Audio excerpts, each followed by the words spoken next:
I'm sure most of you have realised by now that Queensland lost the State of Origin on Wednesday, or the first game at least. Sort of have to be living under a brick to not realise that. But there's two more games to go, so it's still anybody's game.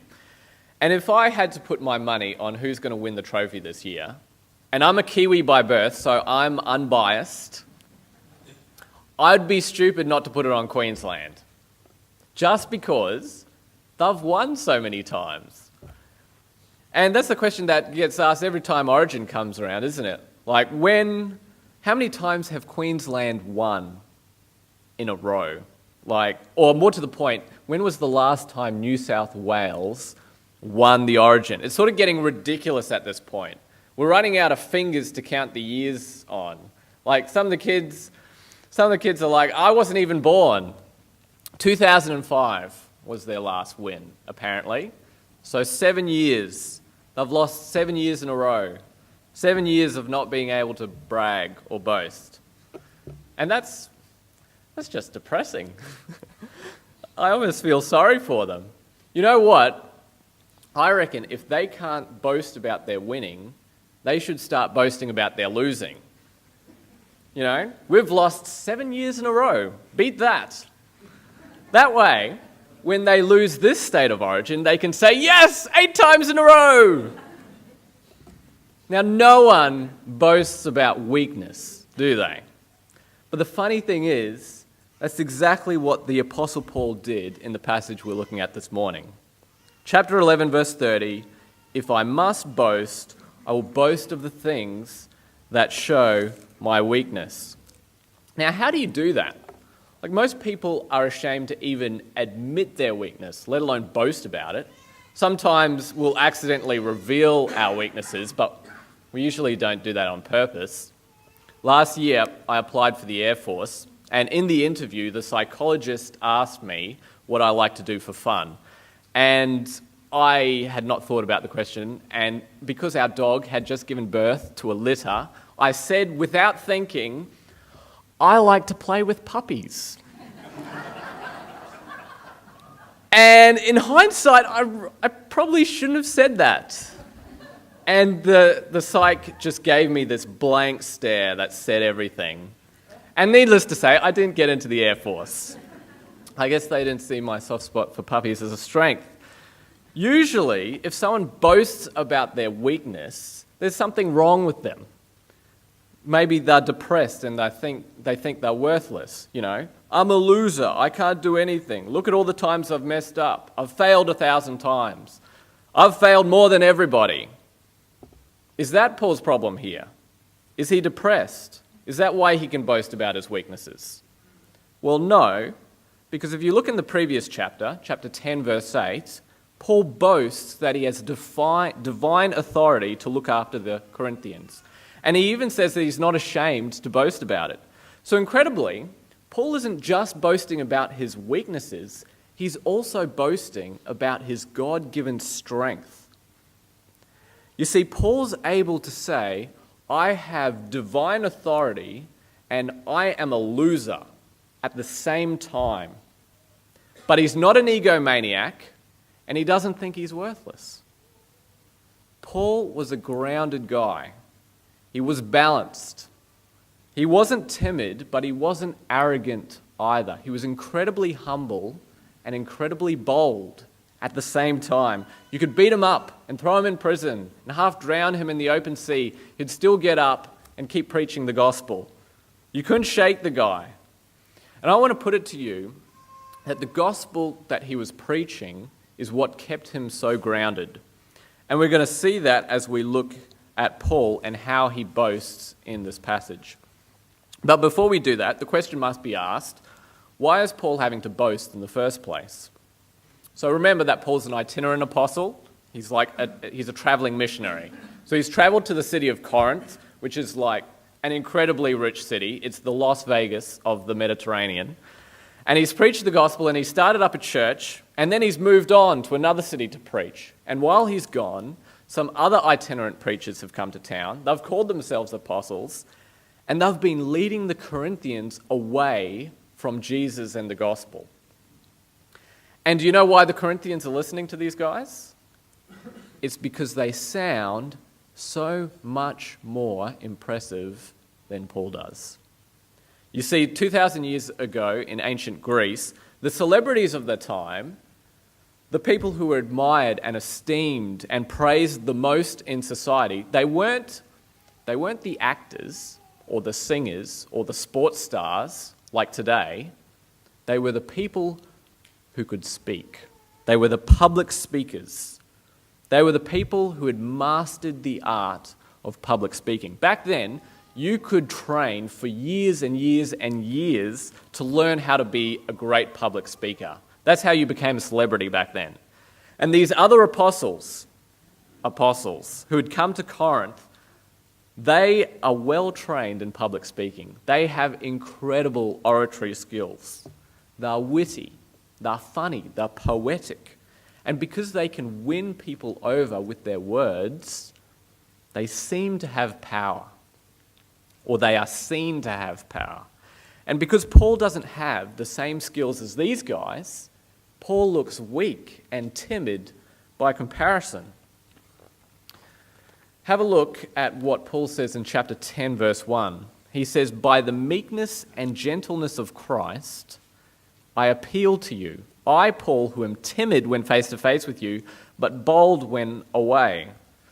Now that's not Paul being self-deprecating. That's Paul just quoting the Corinthians. Have a look at what he says a few verses later in chapter 10, verse 10.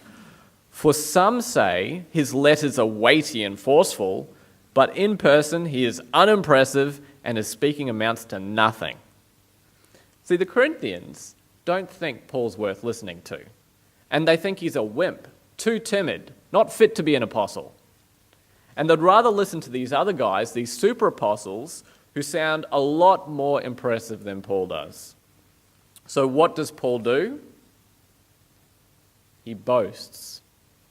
Now, unlike today, in ancient Greece, boasting was actually a socially acceptable practice. In fact, it wasn't just socially acceptable, it was socially admirable. Back then, you would boast to others about how great you were, and they'd all think you're amazing. You try to do that today, people will think you're stuck up. But back then, that's what they did. In society today, humility is seen as a virtue, but back in ancient Greece, it wasn't. So Paul boasts, but he boasts not because he's proud, and not because he thinks he's amazing, and he's trying to talk himself up, but because he's trying to get through to the Corinthians, because that's how they think. That's the way they act. But the way in which he boasts, when you study this passage, is actually very different to the way Paul's opponents are boasting. So let's have a look at a couple of the things that he boasts about in chapter 10. So in chapter 10, verses 3 and 5, Paul boasts that he fights with powerful weapons. Now, when Paul says he fights with weapons, he doesn't mean that he's, trying to kill the infidels. He's not fighting with swords and spears. Have a look at what he says in 10 verse 3. "For though we live in the world, we do not wage war as the world does. The weapons we fight with are not the weapons of the world. On the contrary, they have divine power to demolish strongholds. We demolish arguments and every pretension that sets itself up against the knowledge of God, and we take captive every thought to make it obedient to Christ." See, Paul doesn't fight other people. He fights ideas and thoughts and arguments. The Corinthians think that Paul's weak, but Paul comes back at them and he says, well, actually, the weapons we fight with have real power. But not only that, in chapter 10, verse 8, Paul boasts that he has authority from God. And he's not ashamed of it either. Have a look at what he says there in verse 8. "For even if I boast somewhat freely about the authority the Lord gave for building you up rather than pulling you down, I will not be ashamed of it." Can you remember how Paul got converted? He was on his way to kill some Christians, essentially, and Jesus blinds him in the middle of the desert and says, "You're going to work for me now." See, Paul was handpicked by Jesus to preach the gospel to the Gentiles. So Paul might seem weak, But he wants the Corinthians to realize that he's got an awful lot of power behind him, supernatural power. He fights with powerful weapons, and he has authority from a powerful God. Now, note what Paul doesn't say here. He doesn't boast in himself. He doesn't say that he is the source of his power. The power doesn't come from him. No, verse 17, but let him who boasts boast in the Lord. See, Paul knows very well that the only reason he has power is because God has given it to him, not because he himself is powerful. And that's what sets Paul apart from his opponents, the super apostles. They've been boasting too, except they've been boasting in themselves. Have a look at what Paul says in verse 12 of chapter 10. We do not dare to classify or compare ourselves with some who commend themselves. When they measure themselves by themselves and compare themselves with themselves, they are not wise. And Paul's not going to do that. Why not? Verse 18, for it is not the one who commends himself who is approved, but the one whom the Lord commends. So Paul's approved, not because he talks himself up like his opponents do, but because God has commended him, and he's not ashamed to boast about that. And that stands in stark contrast to Paul's opponents, the super apostles. Paul's backed by God, but the super apostles, for all their impressiveness, are backed by someone else completely. See what he says in verse 13 of chapter 11. For such men are false apostles, deceitful workmen, masquerading as apostles of Christ. And no wonder, for Satan himself masquerades as an angel of light. It is not surprising then if his servants masquerade as servants of righteousness. Their end will be what their actions deserve. So Paul's not jealous of these super apostles because people are more impressed by them. Paul is afraid that the Corinthians are being led astray from Jesus. The super apostles make them feel important, but the gospel and the Jesus that they preach aren't from God. Have a look at what Paul says in verse 3 of chapter 11. But I am afraid that just as Eve was deceived by the servant's cunning, your minds may somehow be led astray from your sincere and pure devotion to Christ. For if someone comes to you and preaches a Jesus other than the Jesus we preached, or if you receive a different spirit from the one you received, or a different gospel from the one you accepted, you put up with it easily enough. See, Paul's afraid that the Corinthians are getting duped. And look, it's easier for us today to listen to messages that tell us what we want to hear, isn't it?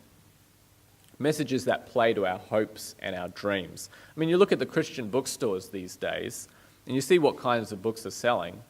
And a lot of these bestsellers are not so much about the wonder of God's grace. They're more about how you can be rich or how you can be a better person. Now, those messages are a lot easier to swallow, aren't they? But they're not the gospel. And Paul doesn't criticize the super apostles because they're stealing his crowd. He criticizes them because they're poisoning the people he loves. And what Paul finds frustrating is that these super apostles, when they boast about how amazing they are, the Corinthians buy straight into it. And they suck up all the poison that they're spreading. So what does Paul do in this chapter? Well, he boasts again. Except he fights their boasting with a bit of a twist.